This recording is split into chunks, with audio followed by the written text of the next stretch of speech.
नमस्कार दोस्तों, आज हम बात करेंगे वेरियस टाइप्स ऑफ पैटर्न्स के बारे में। सबसे पहले बात करते हैं पैटर्न क्या होता है। पैटर्न से मीनिंग कि किसी चीज का रेप्लिका, या बात करें दूसरे वर्ड में किसी चीज का डुप्लीकेट। तो पैटर्न जो है उसकी सहायता से हम कोई केविटी बनाते हैं और उस केविटी की सहायता से हॉल प्रोड्यूस करते हैं। मान लीजिए कोई आइसक्रीम जैसे हमने बनाई, तो उसके लिए जो बाहर का आउटसाइड पोर्शन है, तो वो केविटी है, वो एक तरह की उसकी, उस केविटी को हमने किसकी सहायता से तैयार किया है?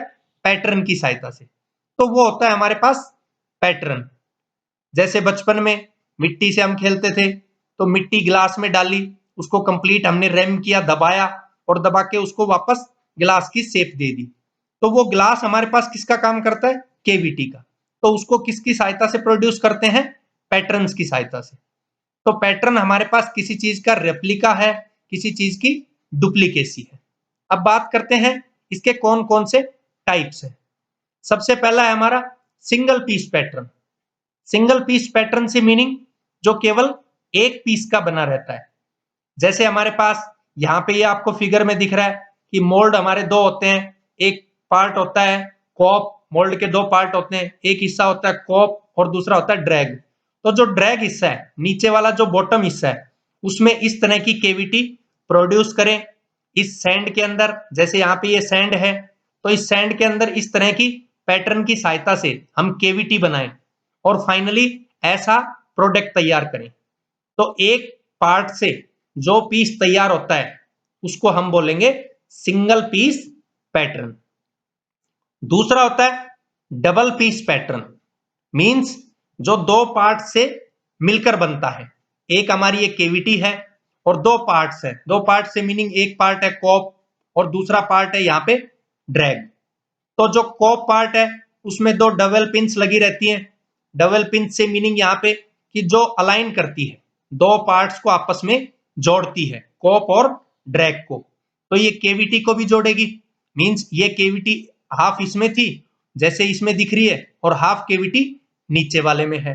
तो दोनों को आपस में जोड़ के एक कंप्लीट पार्ट तैयार करती है, कंप्लीट केविटी को तैयार करती है। तो ये केविटी हमने किसकी सहायता से सैंड में बनाई? पैटर्न की सहायता से। दोनों पार्ट्स को आपस में जोड़ देंगे, तो जोड़ने से क्या होगा? ये कंप्लीट अलाइंड हो जाएंगे दोनों, और फिर हम इसमें मोल्टन मेटल की पोर करेंगे, मोल्टन मेटल को। तो मोल्टन मेटल पोर करने से जो प्रोडक्ट बनेगा वो इस तरह की शेप का पार्ट बनेगा। तो ये होता है डबल पीस पैटर्न। दो पीसीज का यूज करके हम जो पार्ट प्रोड्यूस करते हैं तो वो होता है डबल पीस पैटर्न। एक होता है मल्टी पीस पैटर्न, जिसमें दो से ज्यादा पार्ट रहते हैं। तो इसमें दो से ज्यादा पार्ट से मीनिंग हमने तीन पार्ट लिए हैं। कोई इस तरह की कास्टिंग प्रोड्यूस करनी थी, तो एक पार्ट तो ये है, इसमें हम केविटी तैयार कर रहे हैं। दूसरा पार्ट ये है, इसमें हमने केविटी तैयार की। तीसरा पार्ट ये है, इसमें केविटी तैयार की। तो तीनों में सैंड के अंदर पैटर्न की सहायता से ये केविटी तैयार की। इनको आपस में जोड़ लिया, ज्वाइन कर लिया, अलाइन कर लिया। अलाइन करने के बाद मोल्टन मेटल को पोर करेंगे और पोर करके फिर इसको इस तरह की कास्टिंग बनाएंगे। इसको हम एक में भी बना सकते थे, लेकिन तीन पार्ट्स में क्यों बनाया? बेसिक प्रॉब्लम क्या आती है इसको विड्रॉ करने में। जब तीनों को अलाइन कर दिया, कास्टिंग हमें विड्रॉ करनी है, तो किस तरह विड्रॉ होगी? पहले ये पार्ट हटेगा, फिर इस पार्ट को हटाएंगे और फिर फाइनली कास्टिंग को इसमें से विड्रॉ करेंगे। क्योंकि यदि ये एक पार्ट में बनता तो इसको कास्टिंग को निकालना ही बहुत मुश्किल हो जाता। तो इसलिए मल्टी पीसीज में हम जो कास्टिंग बनाते हैं वो होता है multi piece type pattern. Next pattern है match plate pattern. Match plate से मीनिंग क्या है? एक प्लेट है, उसके दोनों साइड में इस तरह की केविटी बनाई हुई है। सैंड के अंदर पैटर्न की सहायता से ये केविटी प्रोड्यूस की हुई है। इनकी आपस में exact alignment, exact matching, as the name indicate match plate.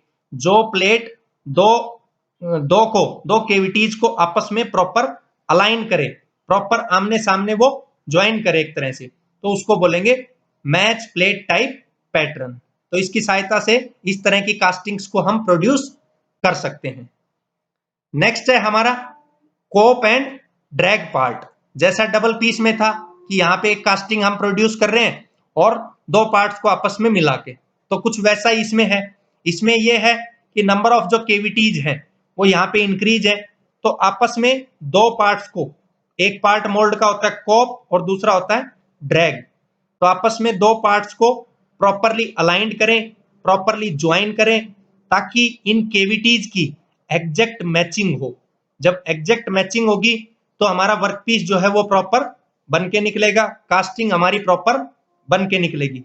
तो कास्टिंग हमें बहुत ही बेटर बनानी है, बहुत ही अच्छे रूप में बनानी है, एग्जैक्ट अलाइनमेंट के साथ में बनानी है, किसी तरह की उसमें मिस मैचिंग ना हो।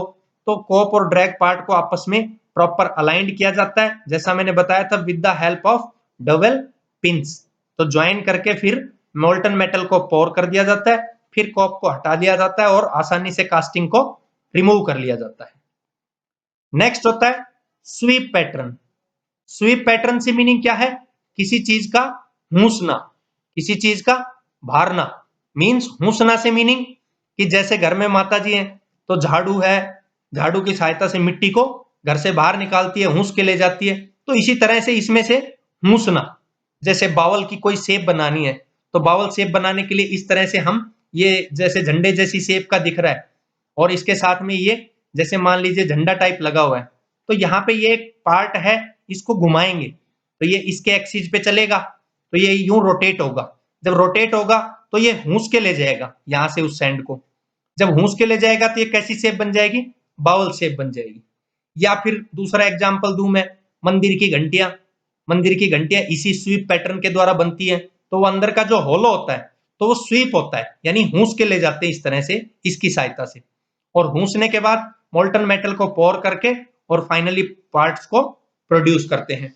तो इस तरह से हूस के हम स्वीप पैटर्न्स बनाते हैं।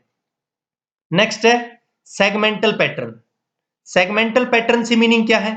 जिसकी सहायता से हमें कोई डिस्क बनानी हो, कोई रिम बनानी हो, तो वो प्रोड्यूस करने के लिए सेगमेंटल पैटर्न का यूज करते हैं। जैसे कोई गियर बनाना है तो गियर आसानी से इसकी सहायता से प्रोड्यूस कर सकते हैं। तो इसमें इस तरह का नहीं होता कि कोई चीज रिवॉल्व करती है। इसमें फर्स्टली एक पोर्शन बनाते हैं, उसके बाद रिमूव करते हैं, फिर दूसरा पोर्शन बनाते हैं, फिर तीसरा। तो इस तरह से इसमें चलता है, इसकी तरह कंटिन्यूअसली ये रिवॉल्व नहीं होता है।